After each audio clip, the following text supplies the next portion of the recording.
Welcome to our town hall on race and racism. I'm Barbara Lee Van Horsen. I am the experimenter at the Momentum Center and the convener, which has convened the Anti-Racism Task Force. On the screen in front of you, you see all of the organizations that make up the task force, and we're so grateful for all of their contributions and for all of you being here. We have people that'll continue to stream in, I'm sure, as we get started, but we like to start on time. I imagine there's folks that have been to previous town halls that maybe come a little later, knowing we're going to go through some instructions as we get started. I do have to issue a little bit of a warning just because we were Zoom bombed in the past. We had one incident and it was a very ugly incident. We have security in place. We have people ready to remove people if need be, but there's no way to make it 100% fail proof that no bad actor will come in. So I just want to give that warning ahead of time. If we are bombed, we will address it immediately and then proceed with our town hall. Tonight, our focus is on local law enforcement. For the past 4 months, we've been talking about racism and the justice system with a different emphasis every month. Tonight, as I said, the focus is local law enforcement. We're really excited about this conversation. And again, these are all the organizations that are bringing this to you and making it possible. In addition, there's another dozen individuals who are just passionate about this topic and are part of that task force just because they want to be. And anybody is welcome to join. In addition to hosting and facilitating the town halls, we do look at the conversations, our small group conversations where action items are suggested, and then see how we might go about implementing those suggestions. So some of the things that the task force has done are listed here. We do have a resource list that is active. We are continually adding to that, books, movies, podcasts, articles, and the like. So we encourage you whenever you're looking for resources. It's a very comprehensive list. We have a community book club that Wes McGee leads, and they've been, I think they're on their second book now. He's been sending out communications. That's something that anybody can get involved with. We've added a report and action button to our registration page, because we want people to share with each other what they're doing and really encourage the idea that there are things we can do in between meetings. We come here to be inspired, to get ideas, and then we leave to go take action. So just a couple of things I'll share from the action button since the last town hall. Somebody said I was part of a team that organized and conducted a 3-part workshop for teens at Grand Haven High School on healthy relationships, emotional regulation, and how to have difficult conversations. Somebody else has been reading the books, How to Be an Anti-Racist. This book is anti-racist, and they donated to nonprofits that work on social justice issues. Somebody else joined a book club to read How to Be an Anti-Racist.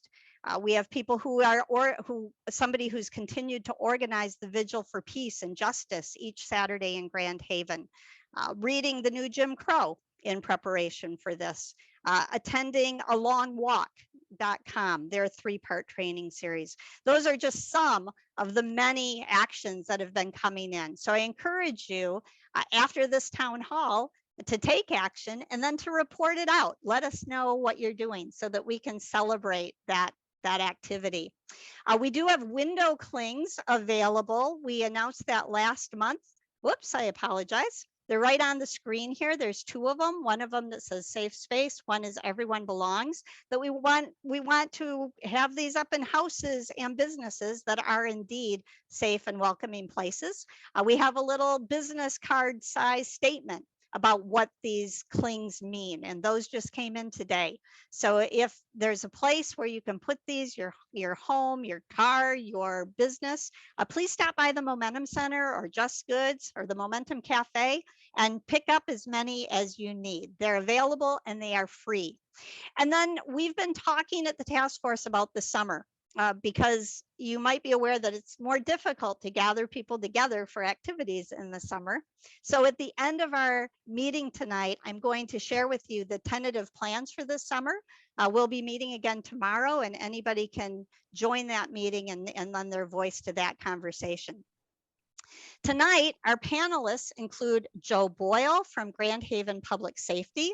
We have Ottawa County Under Sheriff Val Weiss, and we have Dale Hines from the Michigan State Police Force. Really, really excited and grateful for our panelists. Looking forward to hearing from them tonight. First, we have our instruction, our agenda. We start with our welcome. I'll go over some instructions. We'll have a polling question. Then we'll hear from our panelists. They will each have 10 minutes to speak. They will lay the framework that will inform the conversation that is to come. We'll have a time for question and answer. Those of you who submitted questions already, those were sent to our speakers. And as we go through the night, please enter your questions in the chat box. Mary Jane will be facilitating that time. And so if you asked a question and didn't hear it answered, feel free to ask it again. Or if something new has come to mind, just put those in the chat box. Then we'll go into our breakout sessions, which is where the real work begins, because that's when we get to talk about our role and what we can do. We'll report out, we'll have closing polls, and talk about next steps. Couple of rules. We ask that you stay on mute unless you're called on to speak.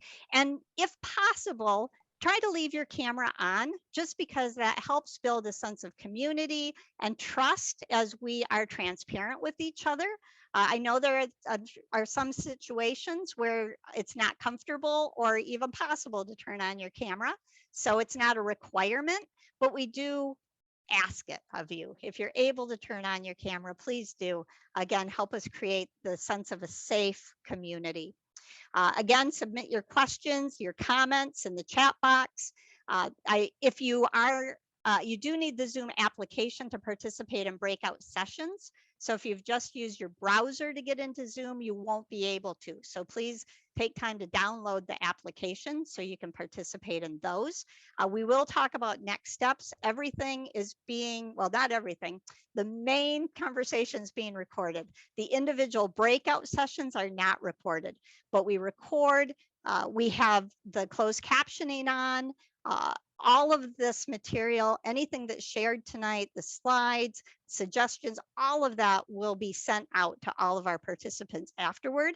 And as I said, the suggestions made in the small groups will go to the Anti-Racism Task Force tomorrow for them to review and look for potential actions. Last thing I have are the communication guidelines and our ground rules. So the first one is honesty. We don't get together to debate who's right or who's wrong, but to have an honest conversation, being willing to share our experiences, our thoughts and beliefs, and to be willing to listen to other people, their experience, their thoughts and beliefs, recognizing that we don't all come from the same perspective, and we want to create a place where multiple perspectives are welcome to be expressed. Equality. We have amazing panelists tonight, and we're so grateful for their expertise, but we also recognize that we're all equal and valuable contributors to this conversation. We want to remain respectful. All of us have preconceived ideas, and they can get in the way of our listening to each other. So we want to be aware of that so we can remain respectful to each other and ourselves throughout the night. We want to practice active listening, something that doesn't come real naturally in our society. So when somebody's speaking, we want to give them our attention instead of being distracted by other things or thinking about what we want to say, to really give our full attention to what's being said. We want to take responsibilities for what we say, but also what we feel. All of us have hot buttons. They can get triggered unintentionally. So if that happens, we want to be able to name it without blaming somebody else for it. And finally, this is about creating a shame-free zone, a place where we can unpack thoughts and ideas and biases and kind of expose them to the light so we can recognize them and then choose what we want to listen to and what we want to leave behind. We want to create that place where we can safely unpack without being insulted or ridiculed or shamed. We're all in different places on this journey. The important thing is everybody here has decided to be on that journey. If you're going to have trouble with those ground rules, I would like to suggest that this might not be the right conversation for you at this time. And if that's the case, you can graciously choose to bow out. And then if you stay on, then I will know that you're agreeing to those ground rules and all of us are interested in pursuing this important community conversation. And with that, I'm going to do our opening poll. Okay, bye-bye. Our opening poll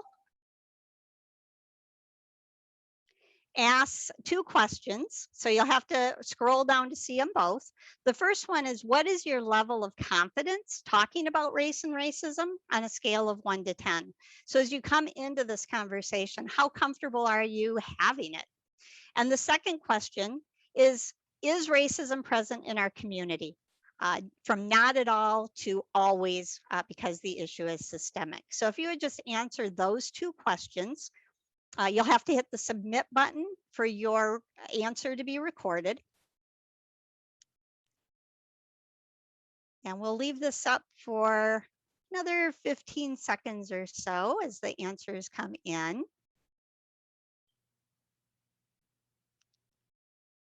Like to have a few more responses. We're at about 70%. I'm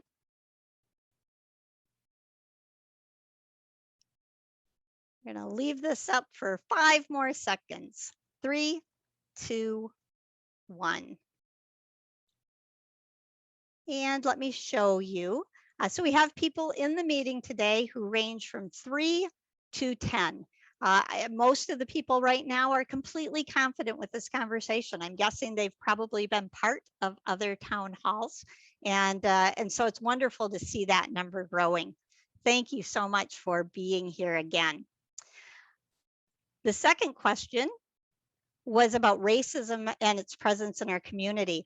So 5% think it's minimally present, 7% somewhat, 12% regularly, and a full 76% identify it as a systemic problem.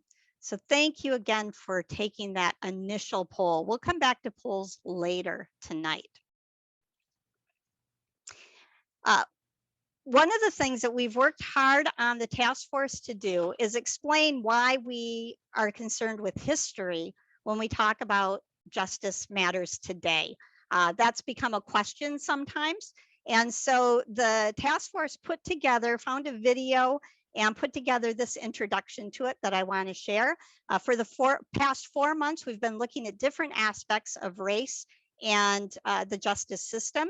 So to set the stage for our conversation, we're introduced there. I have this introduction from the Anti-Racism Task Force. Historical events related to race, such as slavery, Jim Crow laws, redlining, and mass incarceration, have had negative effects on people of color for generations beyond the event or the racist policy itself.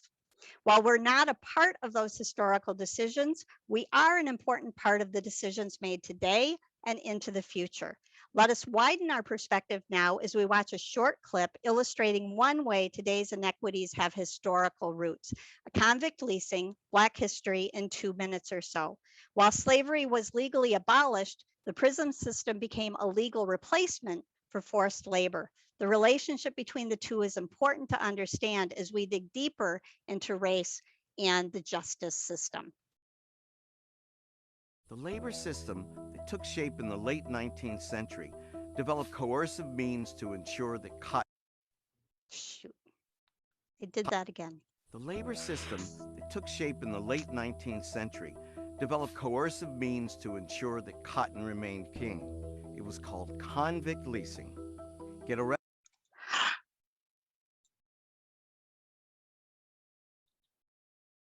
arrested on a minor charge or a trumped-up charge, you could find yourself locked up and then hired out to a corporation bidding on inmate labor.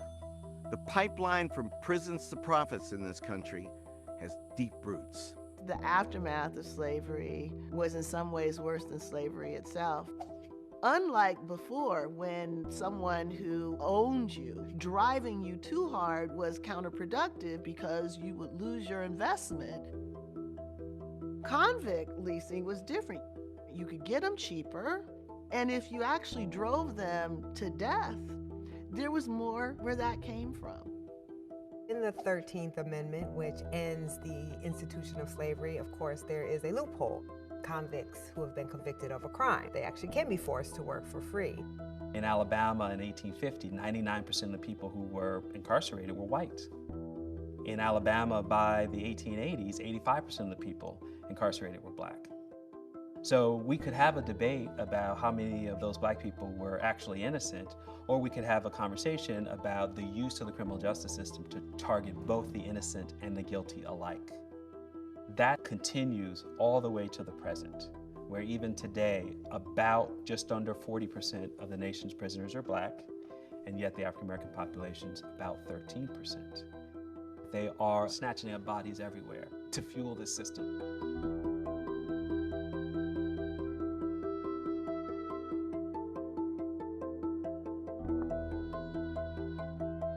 The idea in which more money can be made out of their incarceration is still very much part of our criminal justice system.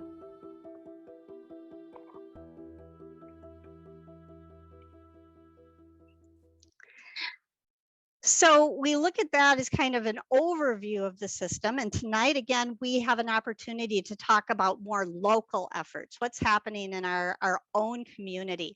And we have kind of a bullseye that'll expand out, starting with Grand Haven Public Safety, moving to the county, and then to statewide initiatives. So I'm very, very pleased to introduce Joe Boyle from the Grand Haven Public Safety Department. Officer Boyle, please unmute and take the floor. Thank you, bro. First off, the chief couldn't be here today, asked me at last minute to fill in, so I'll do my best to accommodate you folks. Like you said, my name is Joe Boyle. I'm a lieutenant with the Grand Haven Department of Public Safety. I have 28 years total in law enforcement. Was born and raised in Chicago, Illinois. After my sophomore year in high school, we moved to Traverse City. Graduated from high school in Traverse City in 1988 and attended Grand Valley State University. I graduated in 1992 from Grand Valley State University and attended the police academy there.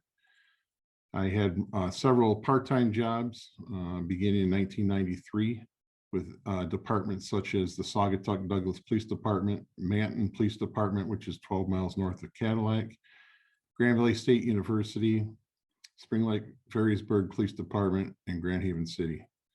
In 1995, I was brought on as a seasonal part-time officer to perform foot patrol duties in the downtown Grand Haven area. That became I was promoted to a permanent part-time officer. Finally, in 1997, I was promoted to full-time road patrol. In 1997, began working night shift, where I was promoted in 2002 to an undercover narcotics officer with the West Michigan Enforcement Teams. That is a Michigan State Police state concept team that focuses on drug activities in the Tri-Counties areas, Muskegon, Allegan, and Ottawa counties. In 2004, I was promoted out of the undercover narcotic unit to the position of road patrol sergeant, supervisor on the road working nights. In 2006, I began working as a road patrol sergeant on day shift. In 2008, I was promoted to lieutenant with our department in charge of the Administrative Services Division. Some of those responsibilities included working with the record staff, clerical duties, answering Freedom of Information Act requests, overseeing the school liaison officer, our reserve senior volunteer patrols, and our cadet officers, which are young kids looking for a career in law enforcement. In 2013, my role shifted to investigative services lieutenant, and I oversaw investigations with the city of Grand Haven. In 2018, I was promoted back to administrative services lieutenant, where I am currently providing the same functions as I did earlier. Again, 28 years of service, As far as the overview department, we have 35 sworn officers full-time. We are a cross-trained department, meaning we provide police, fire, and emergency services, including medical first responders. Merging with our department in 2020 was the building division, and we now oversee building permits, electrical permits, plumbing and mechanical permits within the city of Grand Haven. Officers on the road patrol currently work 12-hour shifts, working both night shift and day shift. The department is integral in assisting and planning and organizing many social events such as the 4th of July, Coast Guard Festival, the Hispanic Heritage Festival, Soccer in the Sand, several races, 5 and K, 10K races. We're responsible for traffic engineering for all roads within the city of Grand Haven. We have a team program with a resource officer in the Grand Haven area public schools within the city limits. TEAM stands for Teaching, Educating, and Mentoring. It's a program similar to the former DARE program and allows an officer in the schools within the city to interact with the kids and help bond good relationships. As far as COVID and the pandemic, how it's affected our department, we've had many challenges throughout the last year and a half, which included increase in medical emergencies within the community, staffing shortages due to illnesses as it relates to COVID, and the enforcement of the pandemic orders from our governor's office. Through the pandemic, we've seen an increase in mental health issues. It's affected us globally, specifically to the city of Grand Haven. We've seen an increase in suicidal incidents, including within the last 6 months, 2 subjects armed with knives threatening their lives and a subject with a handgun threatening their lives. Thankfully, we were able to escalate all 3 of these individuals and give them the help that they needed. As far as recruiting and hiring, the department does not discriminate when recruiting and hiring. We strive to find the best quality candidates to represent the city of Grand Haven and to provide professional law enforcement services. In addition to the standards, we're looking for officers that will best care for our community. As it pertains to community support, the department is focused on community engagement. We receive overwhelming support from the citizens of Grand Haven. We thrive on bettering our relationships with all members of our community, and we try to actively participate in group events, school functions, and interact with kids and adults alike. As far as training and policy specific to this forum, all personnel have received cultural intelligence training through the City of Grand Haven sponsored training programs. Department members attended extensive training in 2017 regarding fair and impartial policing. A fair and impartial policy is in place with our department. Other additional trainings that officers of this department have attended include risk management and ethics, supervisor's role in fair and impartial policing, investigating police use of force, diversity in law enforcement, culture and race in law enforcement, fair and impartial policing for road patrol, fair and impartial policing for command officers, policing in the 21st century, diversity and community partnerships, ethical decision-making, interaction with the public, and the most recent one in June of 2020, cultural intelligence training, dimensions of racial equity, which was sponsored by the Grand Haven Human Relations Commission in the city of Grand Haven. Thank you for having me. Thank you very much, Joe. If you have questions for Officer Boyle, please enter them in the chat box. And Joe, you didn't even take up all your time. So I'm sure we'll get it out of you with questions.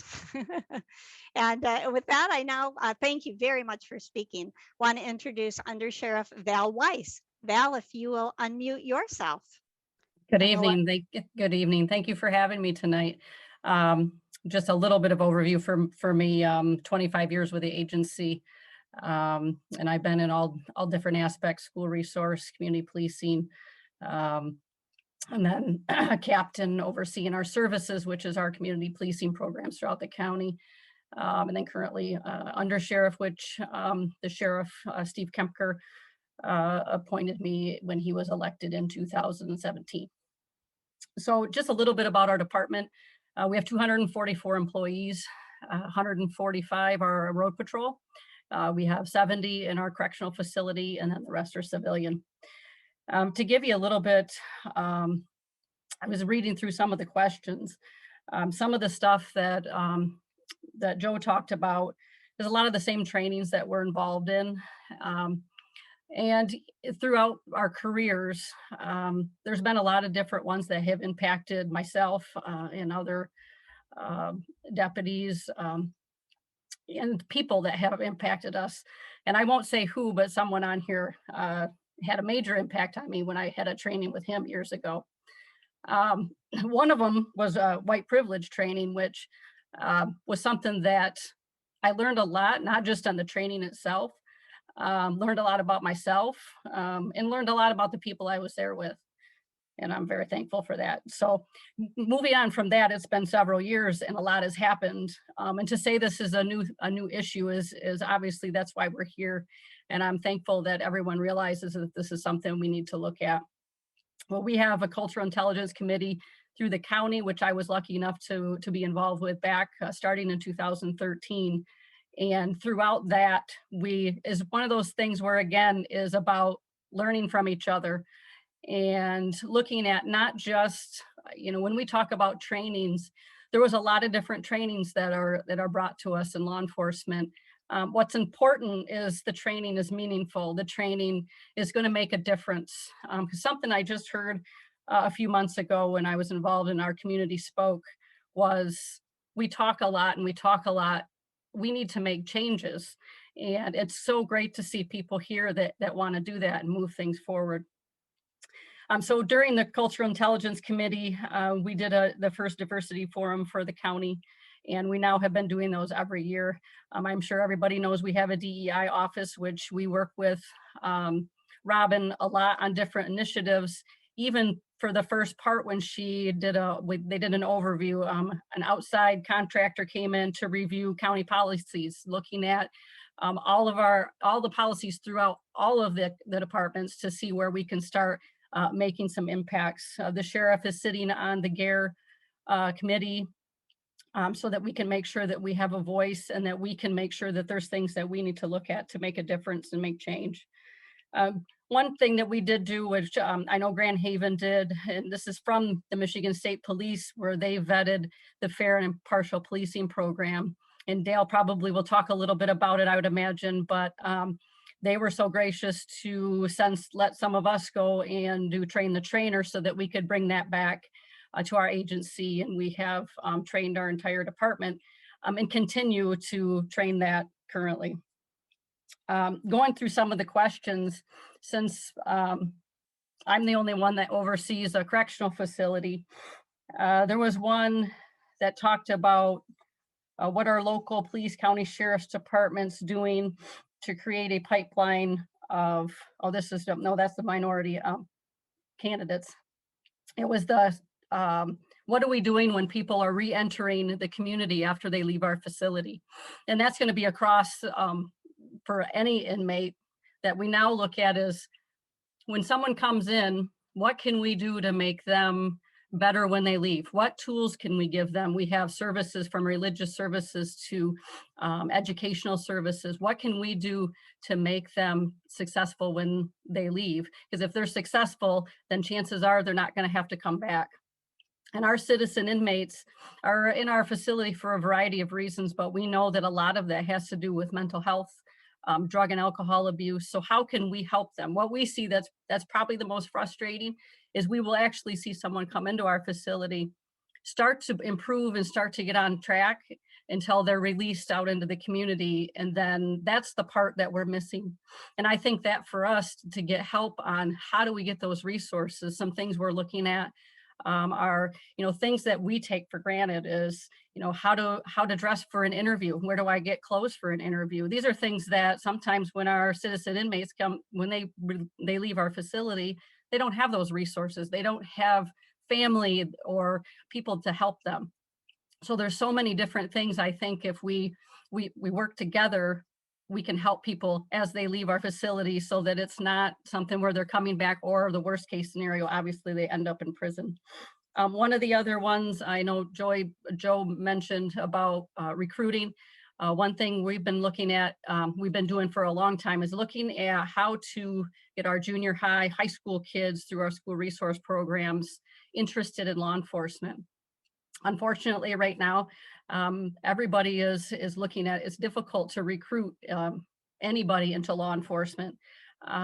So trying to figure out ways to make sure that when someone is thinking of getting into law enforcement, a minority specifically, is make sure that they have all the tools that they need, know that they're going to come and like I said, someone on here, I won't point them out, said to make sure that they feel comfortable at your agency.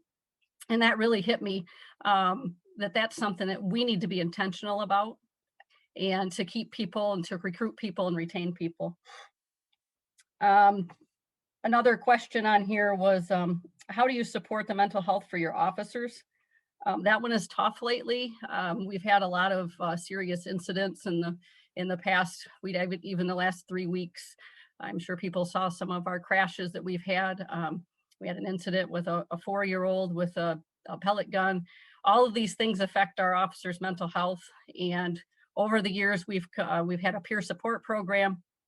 We have a new employees assistance program that really focuses on when we have a major incident, or just somebody needs help, needs to talk to somebody. We have our EAP.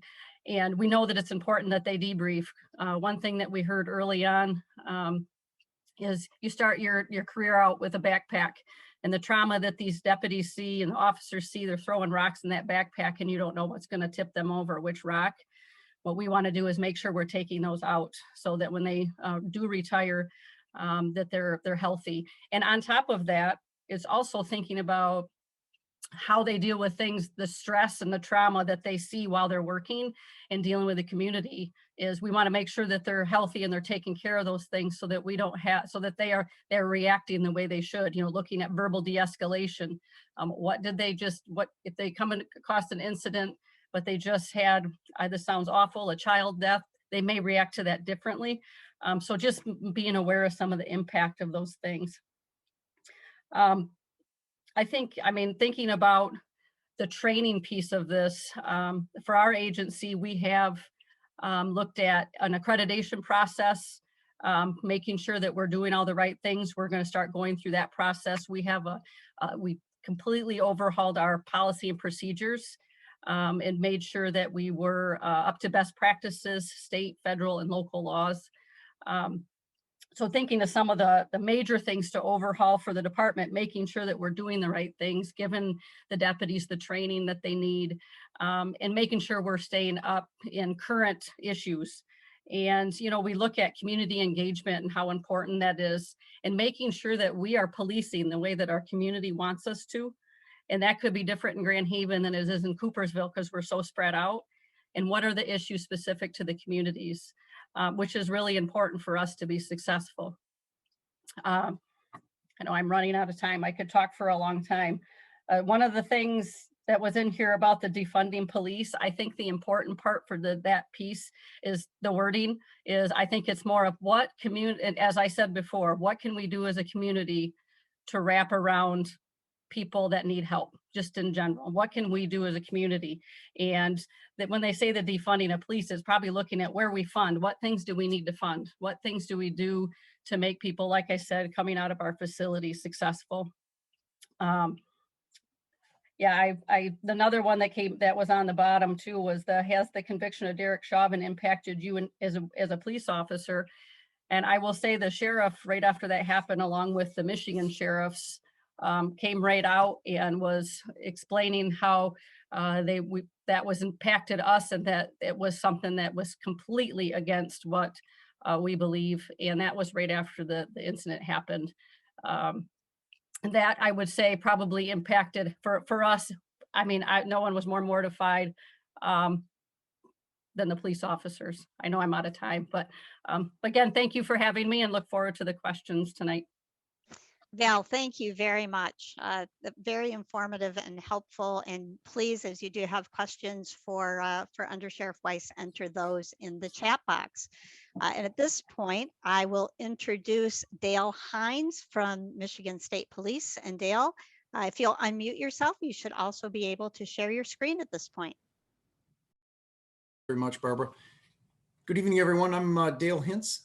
I am captain of the 6th District with the Michigan State Police. The 6th District is the 14 counties of West Michigan, including Ottawa County. And I'm really enjoying the conversation so far and look forward to hearing from each of you. And I really enjoy these conversations because I always learn so much and I always take so much away from them. So thank you for having me tonight. I have 27 years with the agency. I've done a lot of different things. I'm originally from South Haven.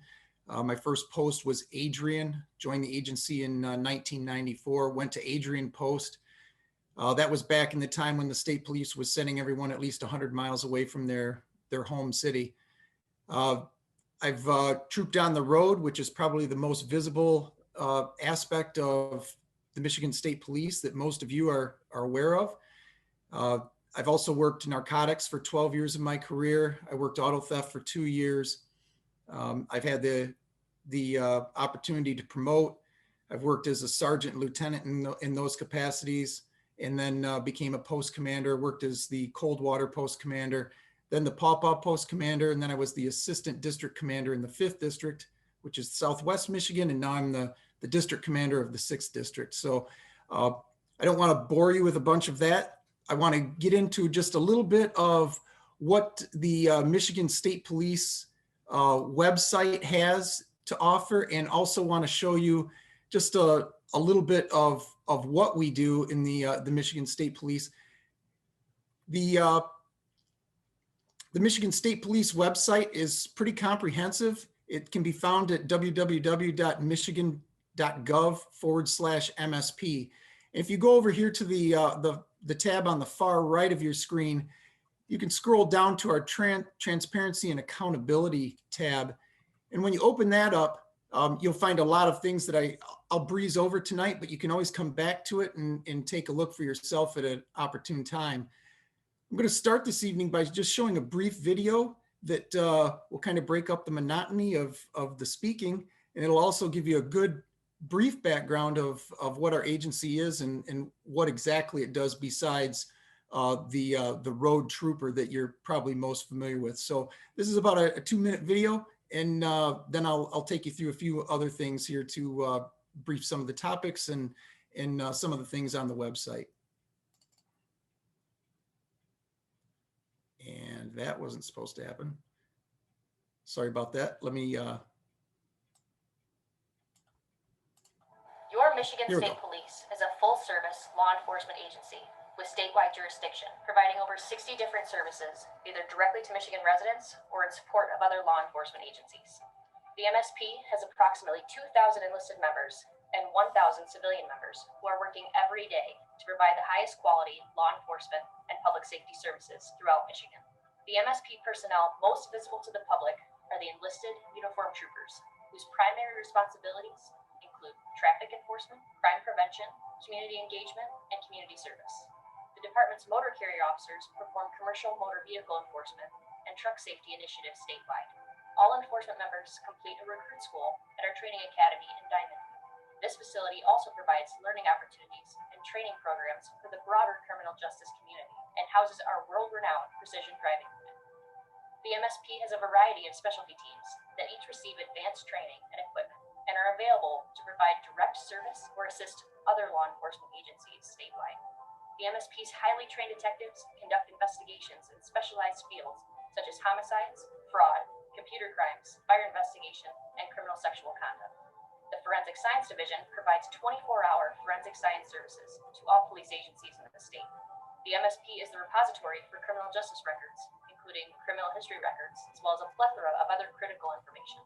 The department also administers the Law Enforcement Information Network to provide criminal justice agencies with access to this critical information. The State Emergency Operations Center is managed and maintained by the MSP. The SEOC is responsible for facilitating the coordination of all all statewide agency activities and resources during an emergency or disaster, ensuring an effective and efficient state response. In addition to helping local governments plan and prepare for man-made and natural disasters, the MSP coordinates state and federal resources to assist local jurisdictions with response and relief activities in the event of an emergency or disaster. The MSP coordinates all state-level Homeland Security initiatives and serves as the state administrative agency for federal Homeland Security grants.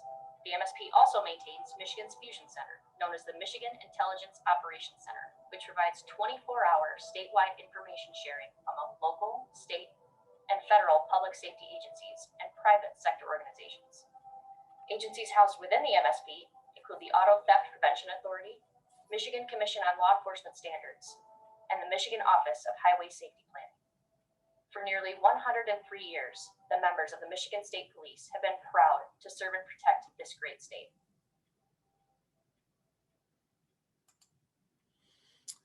All right, so that gives you a little bit of background of what the agency does other than the typical road patrol.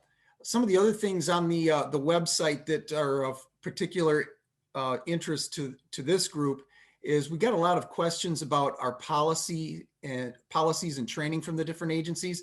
You can see here that if you click on the policies and training tab, it will go into the Michigan State Police official orders, which is all of our departmental policies, our use of force policy, and also like the other two presenters have spoken about, our anti-bias and other training that we've received. Like the other agencies, Grand Haven and Ottawa County Sheriff's Office, we too have taken the implicit bias training. We've done some fair and impartial policing training, both in 2016 and 2019 for all of our members, and then including our civilian members in 2019. There is some statistical reporting that's available here to include our crime clearance rates, meaning what percentages of the complaints that we're taking and investigating we're actually closing by an arrest. Our traffic stop data, this is relatively new. We got a lot of questions about different metrics that we are using to analyze any bias that we have in our policing practices. And that's something that the Michigan State Police is really delving into now with our traffic stop data. If you click on that, it'll give you a good description of what exactly we've been doing. We've been collecting the racial data, the race of our drivers that we're stopping since 2017. And we're currently working with Michigan State University researchers to analyze that data. You can see that toward the bottom here, you can click on the 2017 to 2020 traffic stop data by race, and that is broken down by county. And so if you're interested in knowing what your Michigan State Police is doing on a county by county basis and what the breakdown of the drivers is that we're stopping, you can reference that tab. The use of force is also available here with our use of force incidents that we're required to report to the FBI. And we've got a new Bridges to Blue Citizen Advisory Council. This is new and it's explained further under this tab. And it was established in 2020 to assist the department leadership by providing citizen insight into MSP policies and practices affecting the public. And then there's the tab here. It will take you to an easy way to make a complaint against a member if you have concerns about how you were treated. You can do that online, in person, or via US mail. And then finally, the last thing that I wanted to address was the Michigan Commission on Law Enforcement Standards, or MCOLS.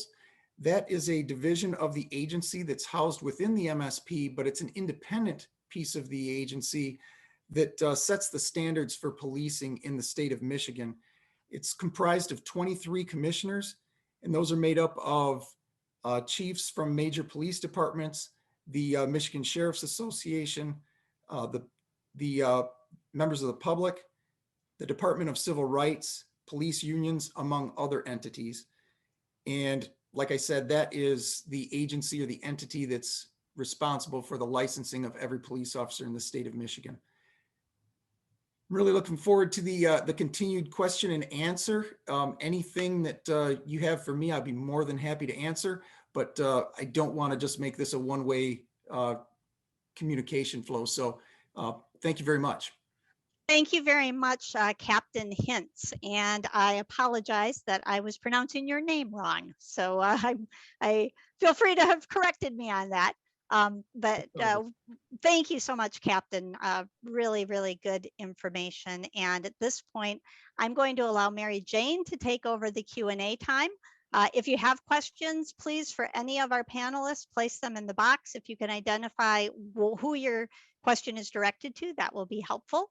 And we'll get through as many of these as we can. If we can't get through all of the questions, we will send the remaining questions to our panelists and ask them to respond in writing so that we can still get those answers to you. Mary Jane, take it away. Thank you for addressing so many of the questions in your comments this evening. We're grateful for this information. The first question is for Lieutenant Boyle. Could you please describe some specifics of the school liaison officer? Sure, thanks for the question. Our school resource officer, liaison officer, works in all the city schools within the city limits. There's jurisdictional boundaries, and the city of Grand Haven Department of Public Safety is responsible for putting a school liaison officer, resource officer in those schools. Some of the things we talk about besides our team program are things about bullying, sexting, peer pressure, very similar to what DARE used to teach us about drugs, alcohol, and tobacco. But the team program, which was actually adopted and implemented by the Michigan State Police, allows us the flexibility to talk about current trends within our communities. As some of the members here know, we've had some water rescues and drownings. So that's allowed us to get in the schools and talk about things about water safety, stuff of that nature. But we used to teach in specifically the 6th and 8th grade, but working with United Way, they asked us about if there's any younger kids that would benefit from the program. So as a city, we implemented what was the Junior Public Safety Academy. And that goes to all 3rd grade students in the city of Grand Haven as well. Talks about more age appropriate things like stranger danger. It talks about computer safety, cyberbullying, stuff of that nature. Thank you. The next question is for Under Sheriff Weiss. What protocols are in place for deputies to report racist actions of fellow officers? We actually have a policy on bias-based policing that has a protocol in place so that if our deputies see anything that occurs around them, that there's a way that they can report it. They could also report those things anonymously through our HR department as well. Thank you. Captain Hintz, can you talk a little bit about what Michigan, the state, is doing governmentally to improve the police African-American relations and to better train police to deal with implicit bias and perception? Certainly. We've already gone over the implicit bias training that all 3 agencies have undertaken. That is completely voluntary at this point. So you've got some pretty progressive agencies that you're speaking with. Unfortunately, that's not the case statewide, and it's not a requirement. As far as what's being done legislatively, I know that things like that are being discussed with the current police reform bills. But what I think is important is that we engage with our communities and understand what their needs are and what they expect from us. We've done a lot of community outreach in that regard to focus on, like the undersheriff mentioned earlier, what the community wants from their police. And we've got a lot of work to do, and we're going to continue to do that work. But we've done more than just the community events. You know, it's more than just, you know, having the hot dog in the park with the kids. It's about making every contact that we can that we have with the public as professional as it can be, and that we're actually taking the time to hear our constituents instead of just trying to move on to the next complaint. Thank you. Lieutenant Boyle, has your team engaged in crisis intervention team training? Maybe say a little bit about that. We have, and this was put on by a gentleman from the Kalamazoo, Michigan area. We trained, our entire department trained at Grand Valley State University, and they went over several different role-playing scenarios, which incorporated use of force, mentally unstable people. It was one of the more beneficial classes that I've been to. The further you go up in the chain of command within departments, at times, the less hands-on training you have, but this was really important because the mental health issue within our communities is something that we really need to ramp up and start providing a little bit better services for those in our communities. It was very beneficial, and I think throughout the department, that same evaluation, they got high regards and well marked. They did a very good job. Thank you, Lieutenant. This next question is also for you. There's two different questions. Can you talk a little bit about how you're actively recruiting people of color into the department and women? So that's the first question. And what has your department done to specifically address issues of race in the community? For example, a few years ago, there were some racist signs in the community. How do you approach that? Well, I think we investigate the complaints as thoroughly as we can. We try to reach out to all members of the community and engage in difficult discussions at times. A lot of times our hands are tied to the information we have to investigate, but we take it very seriously. We believe that all people within our community should be treated equally and with respect. As far as actively recruiting, the department does go to things such as Boomerang, which is a job fair. The city Grand Haven participates with Grand Haven Area Public Schools.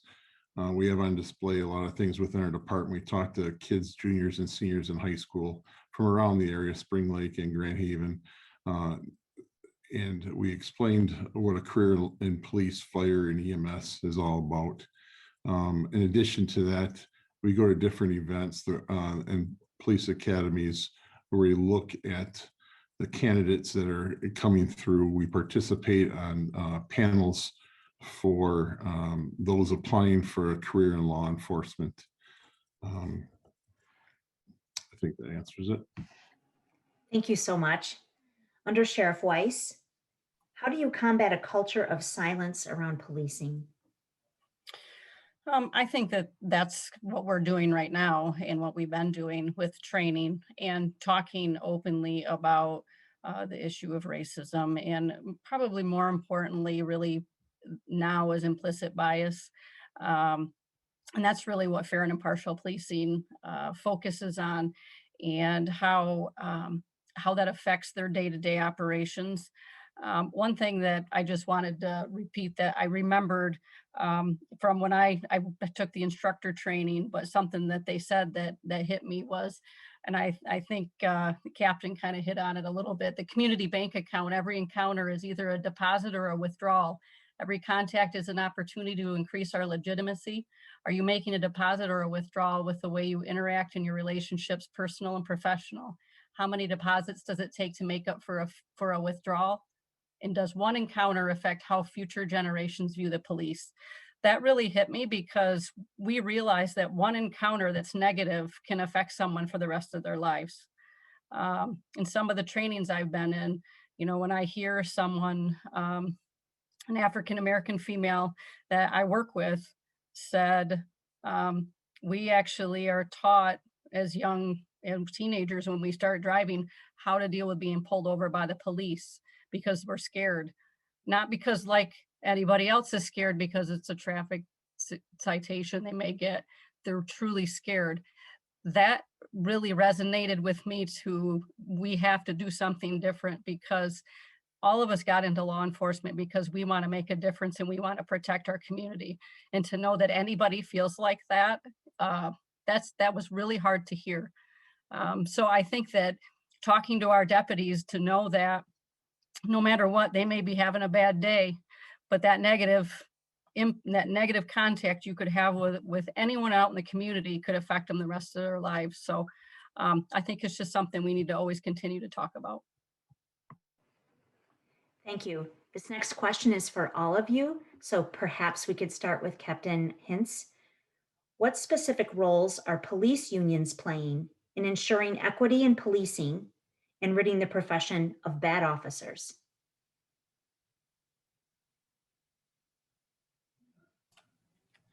In the Michigan State Police, the Troopers Union is called the Michigan State Police Troopers Association, and they've been very proactive in working with the management, with the command of the agency, to make sure that we're holding our people accountable. I've been very proud of the relationship that we have with them.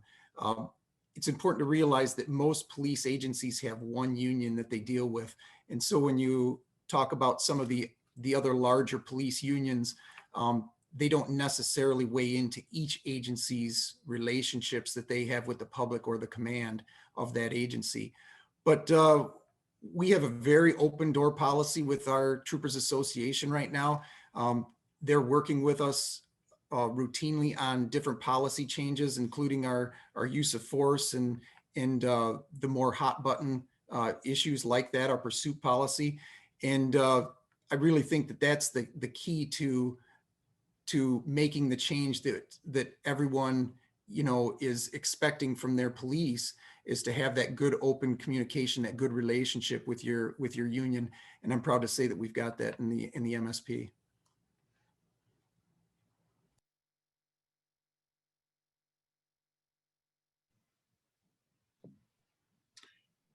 Mary Jane, if I could touch base real quick, same with what Captain Hintz said, our policies, it doesn't matter, police union, whether we're a command union or an officers union.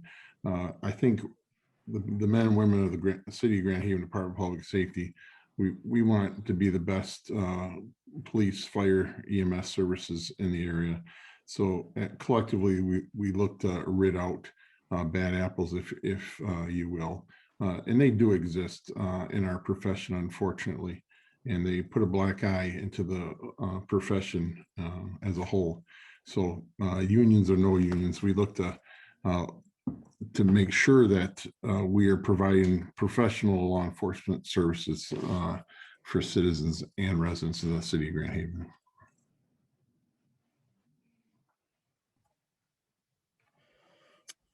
So not to be repetitive, but I think they both hit it on the head. The big thing is the relationship with the union. We have a different union as well, but we know that the men and women at our agency, we know that all of us represent each other. We represent the profession and want to do the right thing. So all of us and all of our agencies have policies and procedures, and the deputies have to abide by those, and our unions were like the same, as we have a very good relationship to, and we will not accept anything other than that high standard. Thank you. This next question is also for all of you. There are several questions coming in regarding preparation and helping people with mental health interventions. So I'll try to read these. Given the references to mental health interventions by law enforcement, how would any of you make adjustments in resources your departments has to allow you to better respond to a mental health incident? Can I start this one? That's all right. The sheriff is on a mental health diversion committee at the state level, and they've been working for over 2 years on the crisis intervention training, not just for the deputies, but looking at how we partner with community mental health. Because we realize, as much as we want to believe we do wear a lot of hats, we're still not the professional. So when someone's having a mental health crisis, we're working towards an on-call person through our community mental health to be able to call them. We're working on teams that we may have even out in our police cars at some time down the road that may come out in if someone's having a mental health crisis. The other thing, which is being tried down south of us, is assigning iPads to deputies. Because sometimes someone's calling, they're calling for help, they're having a mental health crisis, and the only tool we have right now is to take them somewhere, which most often causes more harm for them and it's more stressful. And the thought process, which it sounds as it's been effective, is they can have a telehealth right there in their home. Currently, we have a juvenile mental health response where if we have someone, a juvenile with a mental health crisis, we do have on-call where we can do that with juveniles currently. And that's for our deputies to call that number and can put someone on the phone with a juvenile or their family. So looking kind of at that model with the CIT program for the deputies, but also implementing how our CMH can work alongside of us as well. Just like Val said, we participate in the CIT training, which deals with several different scenarios, one of which is the mental health.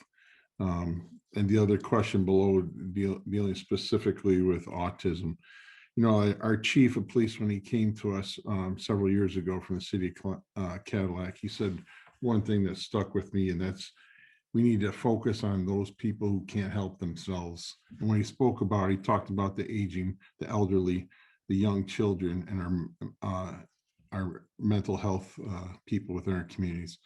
And it's really hit home for me. I got a big heart for people that are needing assistance, and I could recognize that the mental health agency, mental health aspect within our profession really needs help. So reaching out to other agencies like Adult Protective Service, Child Protective Services, the Department of Health and Human Services, mental health, it's huge to be able to reach out to them because we're not the experts in that area. As it pertains to autism, we've also had training on autism, and this also hits home. I have a daughter who has Asperger's, and so I live and see the pain and difficulties that she goes through on a daily basis.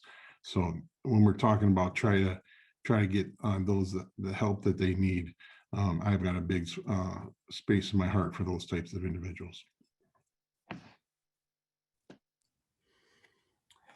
think the undersheriff and the lieutenant have covered it very well in their answers. I'd just say that the same in the Michigan State Police. We recognize the importance of mental health training. We just completed department-wide mental health training specific to individuals with autism so that our members are aware of what to look for, how to better treat these individuals when we come across them.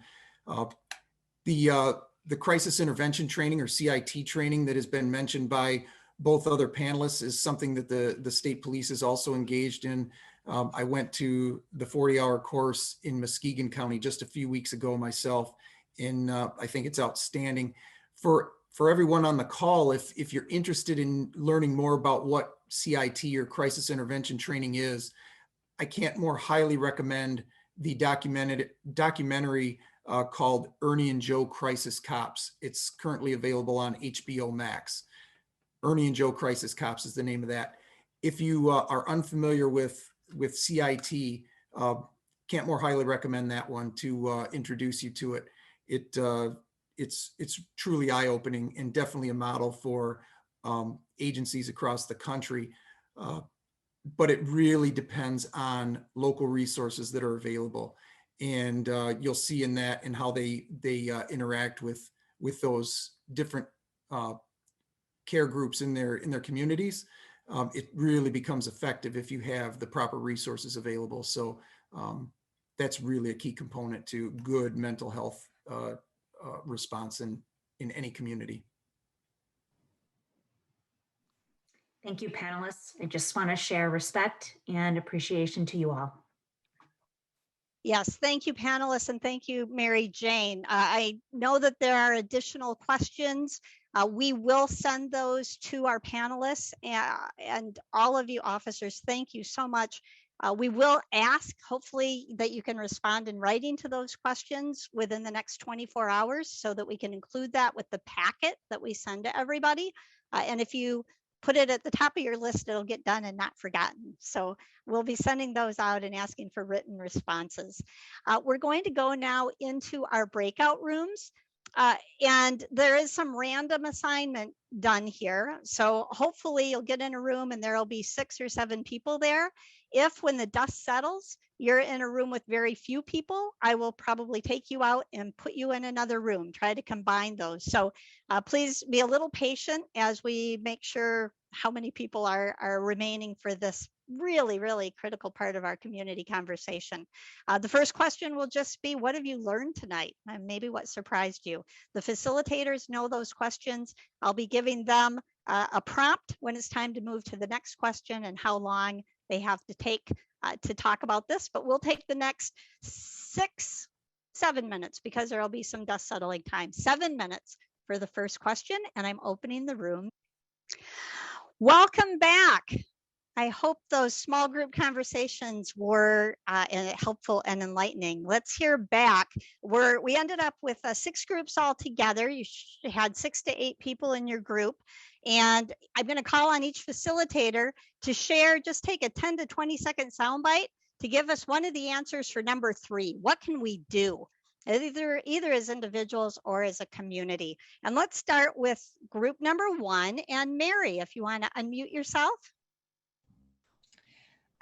Yes, we said we need to change the culture from punitive to restorative.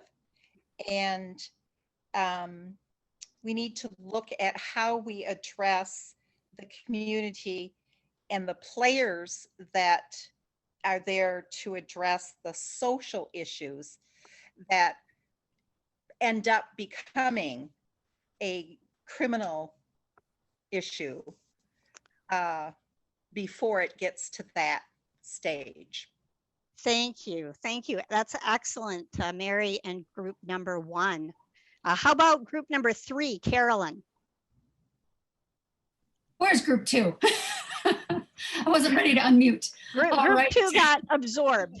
Yeah, we did have some great conversations as always, but just falling back to really needing to tune in those local services to help with the mental health things. That's a big part of it. Great, excellent. Thank you, group number 3 and Carolyn. We're going to skip again to group number 5 and Monica. All right, thanks for the heads up. So a repeat of what's been said for sure. Great ideas about really keeping open communication, positive interaction between officers and citizens so that when the moment comes, there's already some relationship there or at least some common trust. Really looking into alternatives like, drug court and sobriety court and getting people the help they need when mistakes have been made, but really that front end of how do we have social workers handle social work and how do we have officers handle officer work and get more empathy between citizens and officers about what it looks like to walk in each other's shoes. Perfect. Thank you so much, Monica in group 5. How about Mary Jane in group 6? We had 4 main themes. And this mental health care is going to be it's resonating strongly tonight. Healthcare is criminalized in our system. And so we need to have another resource to address that if we're talking about alternatives. The second idea was we have to be honest that America has a race problem. And when we look at that systemically, that's an alternative. The third idea was healthcare. If we're not providing healthcare with equity, then that is going to contribute to incarceration. And lastly, education. Education influences success. Okay. Overachieving group 6 and Mary Jane. Thank you. How about group 7 and Greg? Well, that's a hard act to follow, Mary Jane. Our best. We really focused on reintroducing incarcerated citizens. I hope I'm kind of capturing the under sheriff's language correctly. We were impressed by that, reminding ourselves that our incarcerated folks are in fact citizens, and really focusing on reintegration around jobs, resources, housing. All of that is, I think, a part of a responsible community's efforts towards making a difference. Yeah, very, very excellent. Thank you, Greg, in Group 7. How about Jane in Group 8? Well, Group 8 was great, and it just kept on growing as our conversations. It was wonderful to have all our participants, and it's also tough being at the end because so much has already been mentioned.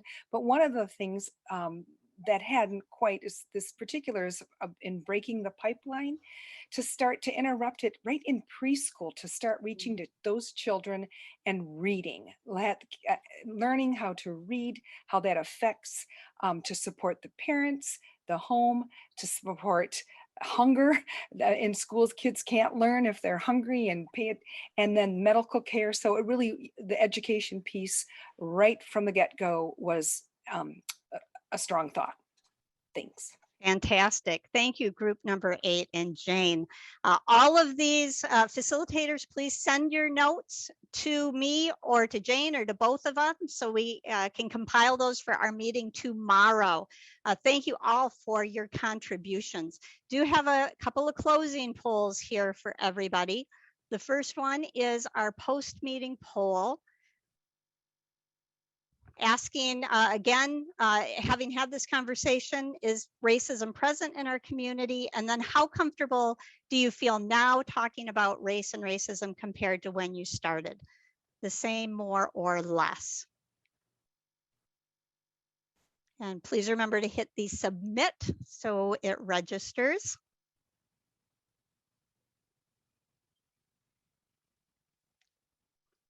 And I leave this up for about 10 more seconds. We've got about 80% of the votes in 3, 2, 1. So we did see some change here with more people reporting racism as a systemic issue. Nobody chose minimally.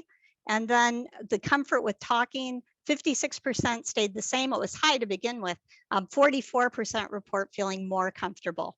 So thank you for that. The next question is an evaluation question. So how helpful was this town hall? And you can choose as many of this that as apply. It was either not at all helpful. Did it make you more aware, motivate you to take action, or convince you to continue or become a leader or advocate?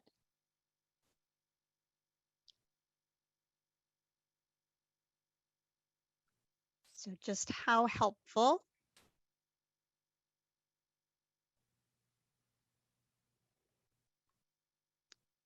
And 5 more seconds. And I'm going to end that. We had one person, which ends up being 3%, who didn't find it helpful at all. And I'm glad that you stayed through the conversation, even though you didn't find it particularly helpful. Please feel free to drop me an email and tell me what you would suggest to make it more helpful. We did have 58% say it made you more aware, 33% motivated to take action, and 55% convinced to become or continue as a leader. The next one is an action question, and that is, what actions are you willing to take now? Choose all that apply.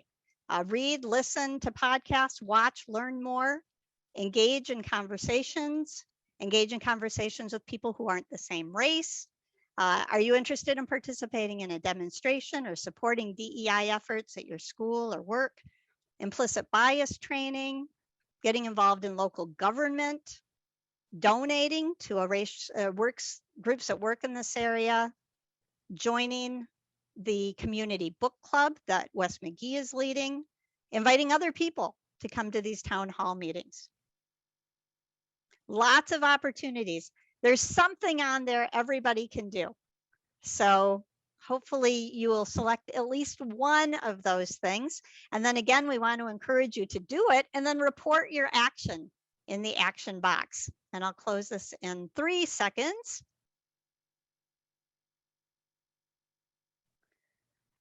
And 79% folks here said that they would like to engage in more conversations about race and racism.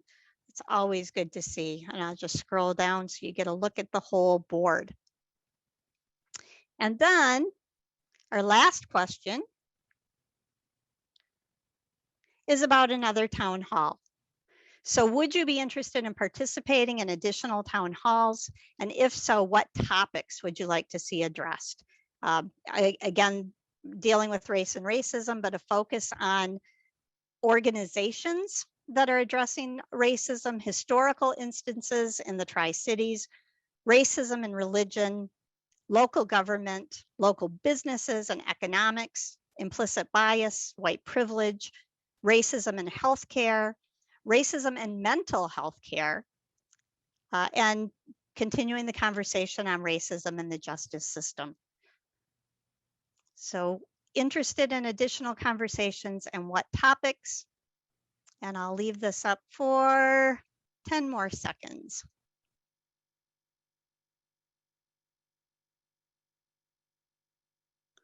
Closing in 3, 2, 1. So this is always gratifying that 100% of the people who answered are interested in another town hall. The top one here is racism and mental health care. And given the conversation tonight, that's not surprising. I'm pleased to see that. And I see our second runner-up is racism and religion, which is a topic that's come up high in our last couple of events. Oh, I did not share the results. I apologize. Now you can see them. And we'll just scroll down so that you can see where everything ranked. All right, that's it for our polls. I do want to share with you next steps. We are going to, as a task force, be reviewing all the feedback from our small groups today, and we'll be meeting tomorrow to do that. Within the week, hopefully by the end of the week, we will send out the recording of this event, the slides that we used, any other materials, what was in the chat box. Hopefully we'll have our answers from our panelists today for the questions that we didn't get answered, so we can include that in that packet. Those are the remaining questions, and then we'll be reviewing feedback and making additional plans. I wanted to review with you what we're thinking about for the summer, and we're interested in your feedback. We recognize that even now our attendance is about 1/3 of what it was in the winter when we were having 180 to 200 people on these calls. The nice thing with fewer people is we can go deeper, but we also want to include as many people in the conversation as possible. So we're thinking about taking a bit of a pause in the town hall format for the summer. In June, putting out a special newsletter to celebrate Juneteenth. In July, to take our normal town hall meeting time, which is the 4th Monday of the month, to have an in-person meet and greet in the Grand Haven waterfront. Chance for us to actually see each other and to introduce ourselves live. And then we're looking at August or possibly early September to do a DEI Expo. And just yesterday, I had a committee member volunteer to be chairing that event. So that's really exciting. That makes it very, very likely. There is a program called alongtalk.com. They have a series. It's a 3-part series of conversations, and their goal is to have an anti-racist at every dinner table. So while we take the summer break, that's a place where you could continue to engage in these kind of conversations about talking about racism. And then the plan to resume these town hall meetings in the fall. We are exploring, Brian Wheeler and I are talking to people and trying to find a format for hybrid meetings so that hopefully we can combine a physical meeting with a virtual meeting. so we can get the benefit of being together without losing people who are not able to join us physically. If you have thoughts or feelings about the summer plans, please share them with me. You're also welcome to attend our meeting tomorrow at 3 o'clock. Just let me know and I will provide that link. Next steps again for you, report in action. Go to the Anti-Racism Task Force page and let us know what you have done or what you're going to do. Many thanks tonight to our speakers, to Officer Joe and Under Sheriff Val and Captain Dale. Just really helpful to provide all of the background and information that you came with today to answer questions. I see applause and windows, and yeah, kudos. Could not be more grateful for your participation. Also need to thank all of the members of the Anti-Racism Task Force for all of the work that goes into creating this town hall and then all the work to facilitate it. Special thanks to my facilitators, to Maddie for timing and Brian for security and Caleb for recording and Mary Jane for Q&A and everybody else, all of my facilitators and everybody who's just been here.